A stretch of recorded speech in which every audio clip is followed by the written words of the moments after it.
For Odder vil man gerne gøre noget særligt for, at bilisterne skal føle sig velkomne, og derfor har man planer om en ny, fin byport. Og når bilerne kører igennem, vil de blive mødt af sød musik, hvis altså de holder den rette hastighed. Bilerne kører stærkt, når de kører ind i Gylling, og sådan set også, når de kører ud igen. Og hvad gør man så, når man ikke vil sætte en hel masse skræk- og advarselsskilte op, men ønsker at byde alle rigtig hjerteligt velkomne til Gylling? Svaret er sådan set lige ud af landevejen. Man laver en asfaltofon.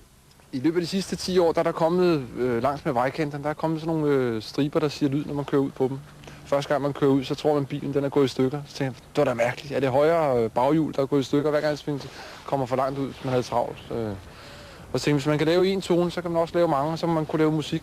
Og det kunne man så også. Prikkerne og striberne her giver rent faktisk forskellige toner, når en bil kører hen over dem. Men vel at mærke kun, hvis bilen holder den lovbestemte hastighed. Hvis der man skal ramme de toner, så skal man køre et sted mellem 70 og 80 km i timen. Det passer meget godt med, at man kommer mod Gylling byporten med normalt 80 km i timen, og så sætter man hastigheden ned. Det ser vi gerne.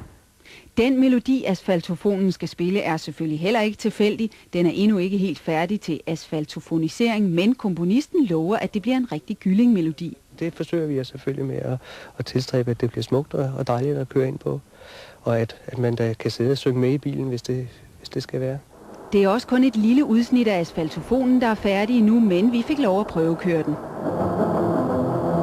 Og skulle vi lige prøve at køre den en gang til, toner fra Gylling-melodien spillet på forpremieren til verdens første asfaltofon.